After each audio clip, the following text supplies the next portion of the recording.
Nietzsche, The Overhuman, and Transhumanism. By Stefan Lawrence Sorner. Abstract. Bostrom rejects Nietzsche as an ancestor of the transhumanist movement, as he claims that there were merely some surface-level similarities with the Nietzschean vision. Bostrom 2005, A. 4. In contrast to Bostrom, I think that significant similarities between the posthuman and the overhuman can be found on a fundamental level. In addition, it seems to me that Nietzsche explained the relevance of the overhuman by referring to a dimension which seems to be lacking in transhumanism. In order to explain my position, I will progress as follows. First, I will compare the concept of the posthuman to that of Nietzsche's overhuman, focusing more on their similarities than their differences. Second, I will contextualize the overhuman in Nietzsche's general vision, so that I can point out which dimension seems to me to be lacking in transhumanist thought. Introduction. When I first became familiar with the transhumanist movement, I immediately thought that there were many fundamental similarities between transhumanism and Nietzsche's philosophy, especially concerning the concept of the posthuman and that of Nietzsche's overhuman. This is what I wish to show in this article. I am employing the term overhuman instead of overman, because in German the term Übermensch can apply to both sexes, which the notion overhuman can, but overman cannot. I discovered, however, that Bostrom, a leading transhumanist, rejects Nietzsche as an ancestor of the transhumanist movement, as he claims that there are merely some surface-level similarities with the Nietzschean vision. Bostrom 2005, A. 4. In contrast to Bostrom, I think that significant similarities between the posthuman and the overhuman can be found on a fundamental level. Habermas agrees with me in that respect, as he has already referred to the similarities in these two ways of thinking. However, he seems to regard both of them as absurd. At least, he refers to transhumanists as a bunch of mad intellectuals who luckily have not managed to establish support for their elitist views from a bigger group of supporters. Habermas 2001, 43. In addition, it seems to me that Nietzsche explained the relevance of the overhuman by referring to a dimension which seems to be lacking in transhumanism. In order to explain my position, I will progress as follows. First, I will compare the concept of the posthuman to that of Nietzsche's overhuman, focusing more on their similarities than on their differences.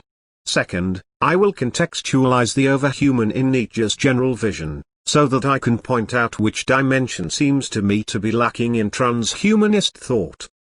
1. The posthuman and Nietzsche's overhuman.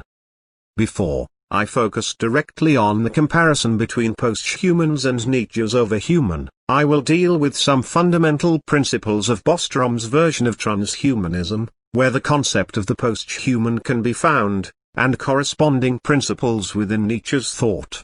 I will give a short comparison of their dynamic views of nature and values, and their positions concerning human nature, enhancement, education, the revaluation of values, and evolution towards a higher species. 1.1 The evolution of human nature, and values. First, both transhumanists and Nietzsche hold a dynamic view of nature and values. Transhumanists view human nature as a work in progress, Bostrom says, 2005 b. 1. So does Nietzsche.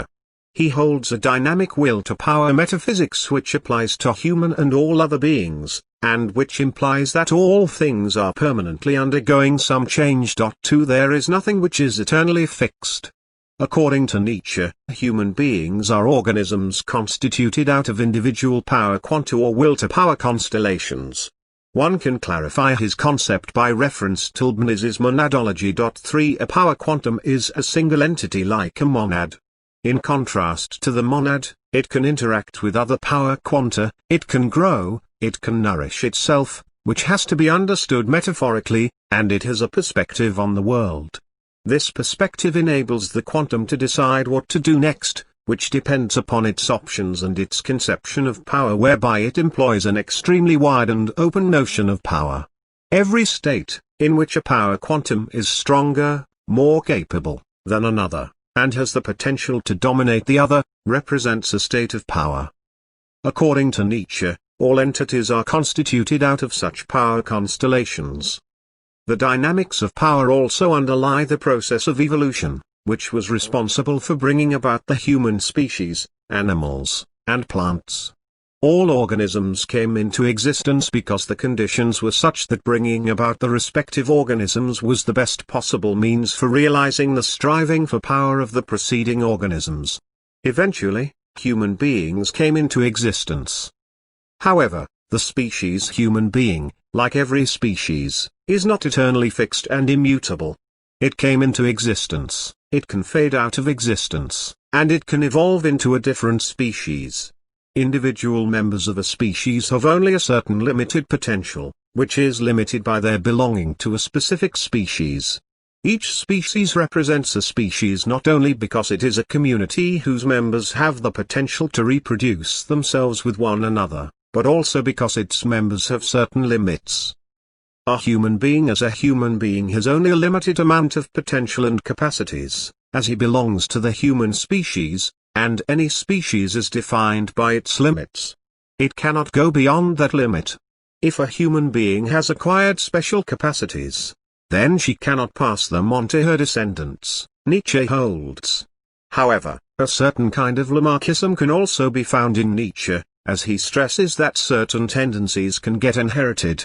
If a man likes to eat well, and to enjoy the company of women, then it is advisable for his son not to live a chaste and ascetic life. KSA 4, 356-68. Given a certain social and individual state, which Nietzsche does not describe in detail, evolution can take place, and the species can evolve, something also maintained by transhumanists. Bostrom points out, a common understanding is that it would be naive to think that the human condition and human nature will remain pretty much the same for very much longer. Bostrom 2001. Nietzsche might not be as optimistic as Bostrom. He does not argue that an evolutionary progress in which human beings are involved will take place soon. However, he does agree with transhumanists that it will happen eventually, if the human species does not cease to exist. In addition to the ontological dynamics, which can be found both in transhumanism and in Nietzsche's philosophy, the same dynamics also applies to the level of values. Here, Bostrom claims, transhumanism is a dynamic philosophy, intended to evolve as new information becomes available or challenges emerge. One transhumanist value is therefore to cultivate a questioning attitude and a willingness to revise one's beliefs and assumptions. Bostrom 2001. Nietzsche agrees that values have undergone many changes. He presents his interpretation of the evolution of values in his account of the genealogy of morals, KSA 5, 257-89. Values undergo a change on various levels, on a social and cultural level as well as on a personal one. Nietzsche's concept of power, to which the concept of value is closely related, can change given new experiences and insights.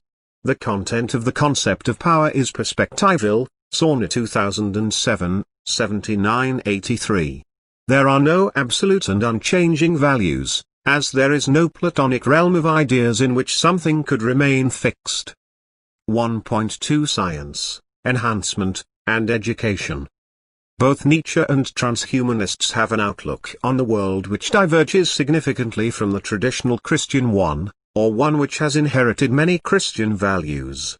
As one can still find many elements of Christian thinking in the value system of many people today, both Nietzsche and transhumanists are in favor of bringing about revaluation of values. Bostrom emphasizes, transhumanists insist that our received moral precepts and intuitions are not in general sufficient to guide policy, Bostrom 2001. Consequently, he suggests values that take into consideration a dynamic view of the world. We can thus include in our list of transhumanist values that of promoting understanding of where we are and where we are headed. This value encloses others: critical thinking, open-mindedness, scientific inquiry, and open discussion are all important helps for increasing society's intellectual readiness. Bostrom 2001. Nietzsche agrees again. His respect for critical thinking was immense. He is widely regarded as one of the harshest critics of morality and religion. Furthermore, he also values scientific inquiry immensely. Sauna 2007, 140-45, even though his respect for science has often been underestimated. In various passages, he points out that the future age will be governed by a scientific spirit, which is why he thinks that many future people will regard his philosophy as plausible, as his way of thinking is supposed to appeal to scientifically minded people. Nietzsche's high regard for the sciences has been recognized by most leading Nietzsche scholars. For his theory of the eternal recurrence is based upon premises which have been held by many scientists. His will to power anthropology bears many similarities to scientific ones. Even though he is critical of Darwin, he also holds a theory of evolution. Nietzsche very often is most critical of thinkers who are closest to his own understanding of things. In Darwin's case, Nietzsche's critique is mainly rooted in his concept that human beings strive solely for power. Hence, a concept which implies that a struggle for existence or a will to life was the fundamental human drive is one from which he feels the need to distinguish himself. Sauna 2007, 62. Human beings strive for power.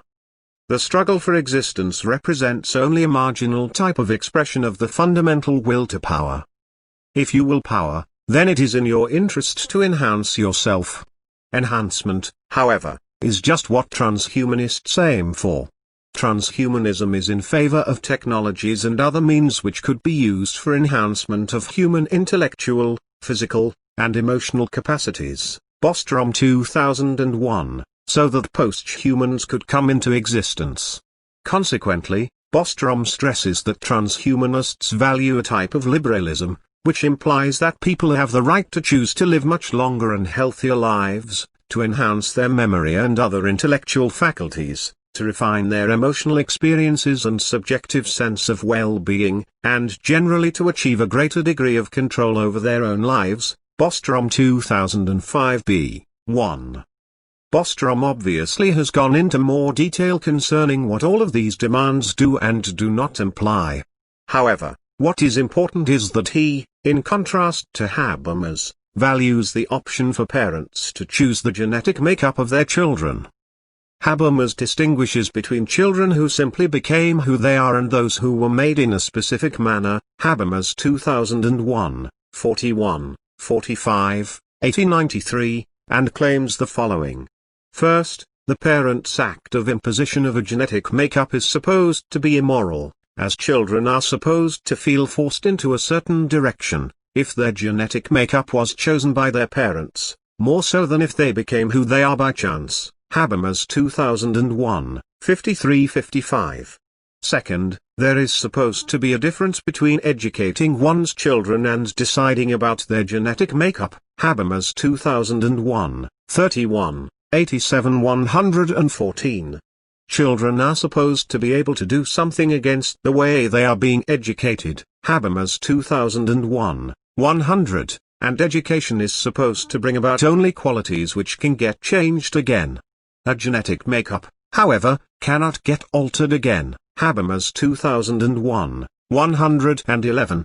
Therefore, according to Habermas, choosing a genetic makeup for one's children and educating them are, morally speaking, two different types of acts concerning their moral evaluation. Posthuman points out the following. Transhumanists also hold that there is no special ethical merit in playing genetic roulette. Letting chance determine the genetic identity of our children may spare us directly from directly confronting some difficult choices. Posthuman 2001. Accordingly, he simply rejects Habermas' first point. It seems to be implicit in his position that most parents love their children, from which follows that most parents aim for the good for their children. That good can be something the parents regard as good, or something which they regard as in the interest of the child. No matter which concept of the good the parents favor, it is usually better that parents decide than that the child's genetic potential is the result of a genetic roulette, or of a chance outcome. Consequently, Posthuman argues, Habermas' second criticism does not hold either. If the genetic design that parents decide on is better, in most cases, than that which they receive by chance, then obviously it does not matter morally that it cannot get altered, at least not as easily as qualities which one developed as a result of education. One might even be tempted to say that, in most cases, it is even better that these qualities cannot get altered, as they are good for the child. Here, it also must be noted that it is far from clear whether Habermas' second point is correct. It might be the case that many qualities one develops on the basis of one's education are embedded so deeply in one's personality that they cannot get altered significantly either.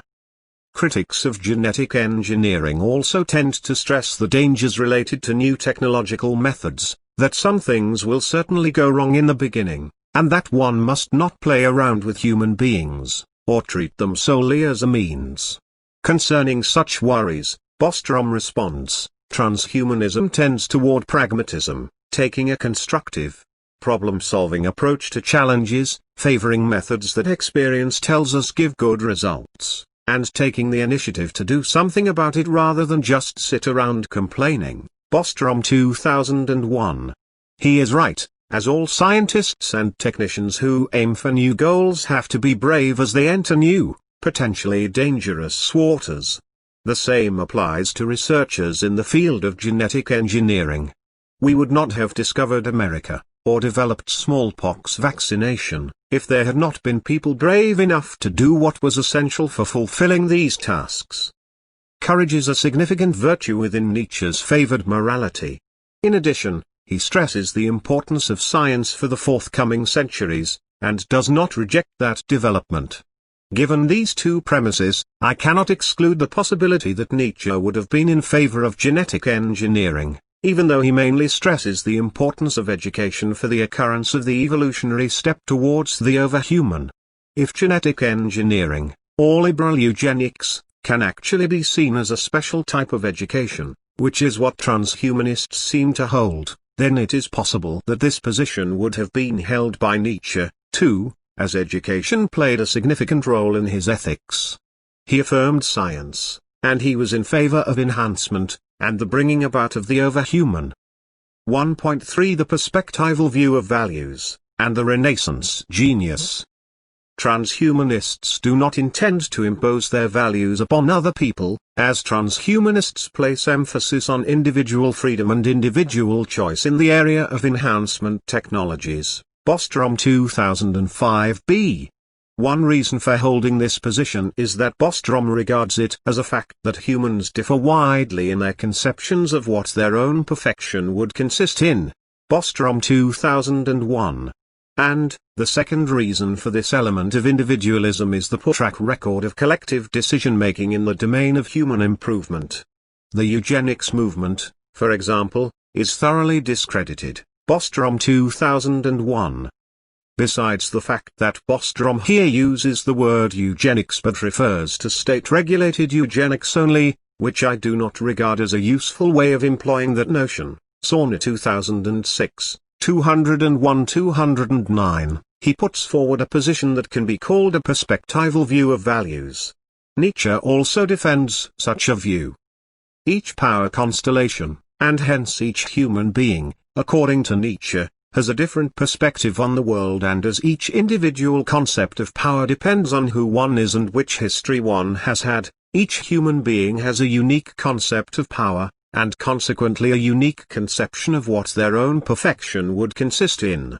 Nietzsche himself has a clear concept of power, and what he regards as the highest feeling of power, which is directly connected to the classical ideal, Sauna 2007, 53-58. A similar ideal seems to be upheld by transhumanists, according to Bostrom.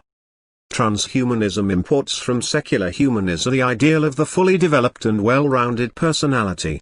We can't all be Renaissance geniuses, but we can strive to constantly refine ourselves and to broaden our intellectual horizons. Bostrom 2001.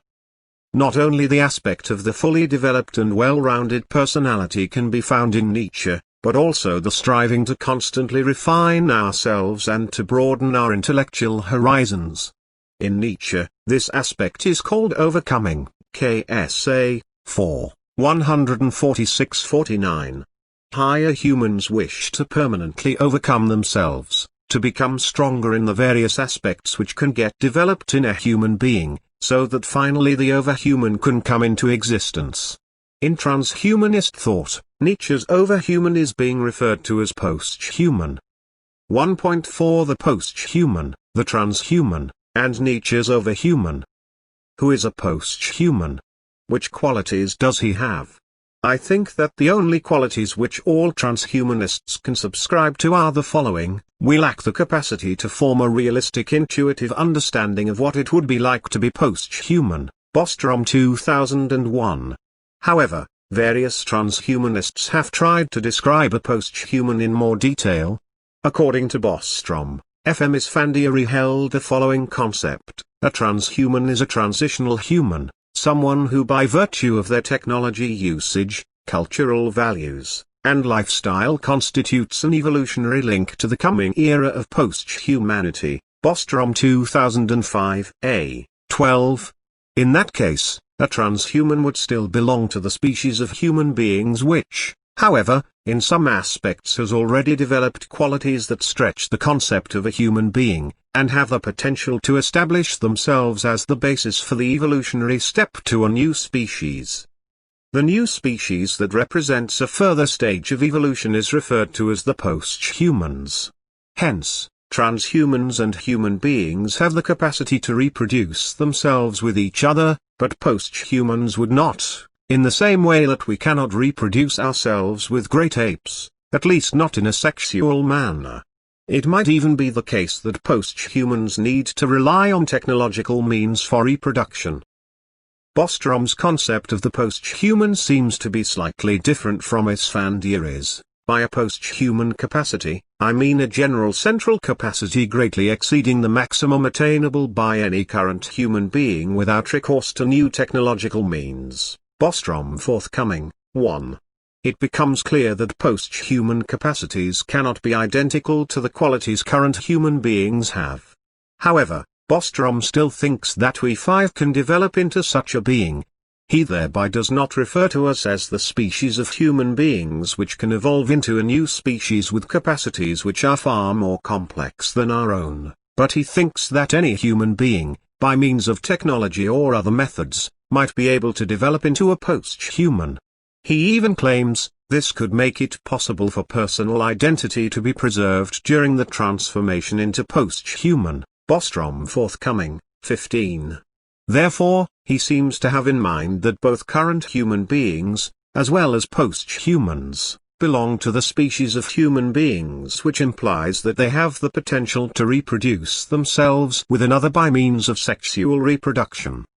Posthumans are not a separate species but a particular group of humans with capacities which cannot yet be imagined by us, but which can involve an enhancement in all human aspects including a physiological, emotional, or intellectual enhancement.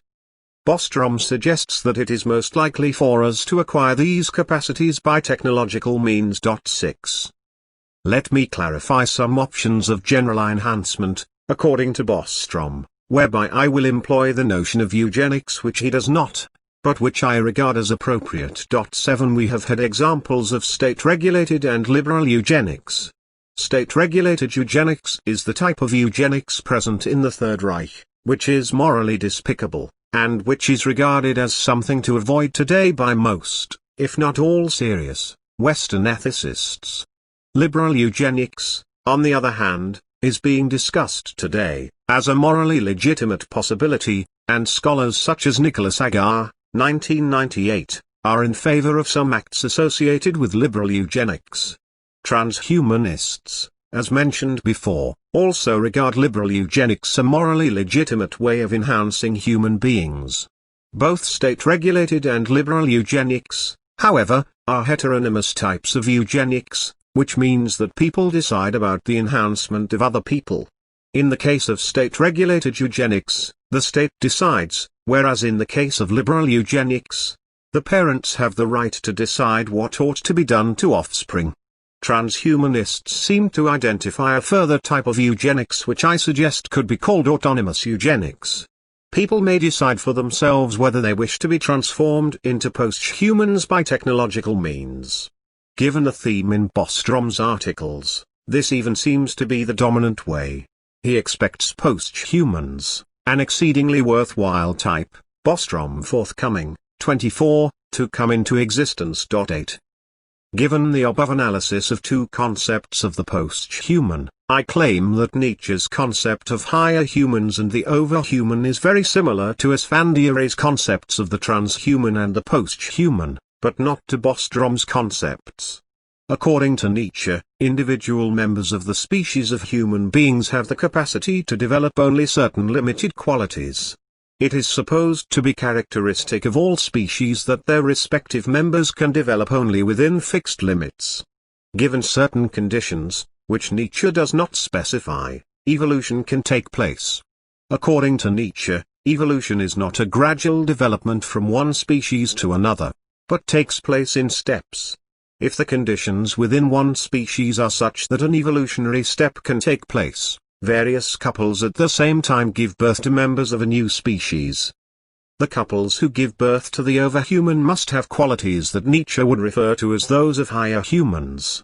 One of the conditions necessary for an evolutionary step to occur is that many higher humans exist. Normally, a higher human cannot simply transfer his outstanding capacities to his descendants. However, if there are many higher humans and some other conditions are present too, such an evolutionary step can occur. KSA 13, 316, 317. Higher humans still belong to the human species, but have some special capacities which an overhuman could also have. However, higher humans cannot pass on their special capacities to their descendants by means of sexual reproduction. By chance, higher humans have the potential they have and, in addition, they must put significant effort into developing their various capacities. According to Nietzsche, Goethe represents the best example of a higher human, KSA 6, 151-152. Nietzsche's higher humans are based upon a special nature that they have by chance. Their nature enables them to develop into higher humans, if they realize their potential by working hard at enhancing themselves. Hereby, he particularly stresses the development of intellectual capacities, the ability to interpret. Nietzsche does not refer to technological means of improvement. Bostrom is correct in that respect. However, Nietzsche does not exclude the additional possibility of technological enhancement either. The overhuman has a significantly different potential from that of higher humans. So far no overhuman has existed, but the normal capacities of an overhuman are beyond the capacities even of a higher human. Like every species, the species of the overhuman has limits, but their limits are different from the limits of the human species. The overhuman comes about via an evolutionary step which originates from the group of higher humans. Nietzsche does not exclude the possibility that technological means bring about the evolutionary step. His comments concerning the conditions for the evolutionary step toward the overhuman are rather vague in general, but in this respect his attitude is similar to that of transhumanists. However, he thinks that the scientific spirit will govern the forthcoming millennia and that this spirit will bring about the end of the domination of dualist concepts of God and metaphysics, and the beginning of a wider plausibility for his way of thinking. Given this brief characterization of higher humans and the overhuman, I am bound to conclude that Nietzsche's higher humans are similar to Esfandiaré's concept of the transhuman and that Nietzsche's overhuman bears many similarities to Esfandiaré's posthuman. What can we say about Bostrom's concept of the posthuman in comparison to Nietzsche's concepts? Bostrom holds, one might well take an expansive view of what it means to be human, in which case posthuman is to be understood as denoting a certain possible type of human mode of being, Bostrom forthcoming, 24. Accordingly, he also holds that posthumans have capacities that cannot be found in living human beings. As Nietzsche defends that the species of human beings has strict limits, it is rather unlikely that the concept of a type of human being with capacities which have not yet existed is consistent with his philosophy. Consequently, we can conclude that Nietzsche and the transhumanists share many aspects in their general anthropologies and their values, But Nietzsche's concept of the overhuman does not correspond to the concept of the posthuman of all transhumanists. However, there are transhumanists whose concept of the posthuman bears many significant similarities to that of Nietzsche's overhuman. To the overhuman, and Nietzsche's help for the future. Transhumanists, at least in the articles which I have consulted, have not explained why they hold the values they have, and why they want to bring about posthumans. Nietzsche, on the other hand, explains the relevance of the overhuman for his philosophy. The overhuman may even be the ultimate foundation for his worldview. Nietzsche sees philosophers as creators of values, which are ultimately founded in personal prejudices. 9 He regards his own prejudices as those that they correspond to the spirit which will govern the forthcoming centuries. Spirit here does not refer to an immaterial nous in the Platonic sense, or some ghostly spiritual substance. Spirit in Nietzsche's writing refers to a bodily capacity of interpretation by means of language, which is based upon physiological strength. He distinguishes between a religious and a scientific spirit. Weak reactive human beings, who cannot fulfill their wishes in the here and now, incorporate the religious spirit, which makes them long for a good afterlife. This spirit was dominant among human beings for a very long time. However, eventually human beings grew stronger and consequently more and more developed a scientific spirit. The importance of the scientific spirit has increased significantly, particularly since the Renaissance. Nietzsche expects this spirit to become even more dominant in the future. As his worldview is supposed to appeal to the scientific spirit, it is supposed to become more and more attractive to the people of the future. According to Nietzsche, Plato can be seen as a representative of a philosophy based on the religious spirit, Nietzsche as representative of a philosophy based on the scientific one. Christianity, which was dominant in Western countries for a very long time, has to be regarded as Platonism for the people. It is Nietzsche's intention and need to turn Platonism upside down. He refers to his own philosophy as inverted Platonism. In the same way, as Christian thought has dominated many centuries, his scientific way of thinking is supposed to govern forthcoming centuries. Consequently, inverted versions of the main elements of Platonic Christian thinking have to be found in Nietzsche's thought. One central aspect of Christianity, according to Nietzsche, is the personal afterlife. It is what makes Christian thinking appealing to many people, and gives a sense of meaning to their lives. If my representation of Nietzsche's thought is correct, then an inverted version of the personal afterlife, or a concept which gives meaning to the life of human beings, also has to be part of Nietzsche's thought. Here the overhuman comes in, together with another concept, the eternal recurrence, Nietzsche's theory of this worldly salvation, with which I will not be concerned here, even though all these concepts are closely related to one another. The overhuman represents the meaning of the earth. The overhuman is supposed to represent the meaning-giving concept within Nietzsche's worldview, which is supposed to replace the basically Christian worldview. It is in the interest of higher humans to permanently overcome themselves. The ultimate kind of overcoming can be seen in the overcoming of the human species, and whoever has been keen on permanently overcoming himself can regard himself as an ancestor of the overhuman. In this way, the overhuman is supposed to give meaning to human beings. It is not a transcendent meaning but an earthy, immanent one which is appropriate for scientifically minded people who have abandoned their belief in an afterworld. As C.G. Jung stresses, men cannot stand a meaningless life. 10 Nietzsche and Plato would agree. I suspect that the transhumanist concept of the posthuman cannot be fully appreciated, if one does not take the meaning-giving aspect into consideration, or if one wishes to exclude all references to quasi-religious concepts. Posthuman in a different context puts forward the following. Many people who hold religious beliefs are already accustomed to the prospect of an extremely radical transformation into a kind of posthuman being, which is expected to take place after the termination of their current physical incarnation. Most of those who hold such a view also hold that the transformation could be very good for the person who is transformed. Posthuman forthcoming, 1617. I suspect that the value of the bringing about of the posthuman cannot be ultimately justified, except to an individual who believes that the concept makes his life meaningful. I wish to be the ancestor of a posthuman. I doubt that Bostrom agrees with this suspicion. He might fear a mixture of scientific and religious categories.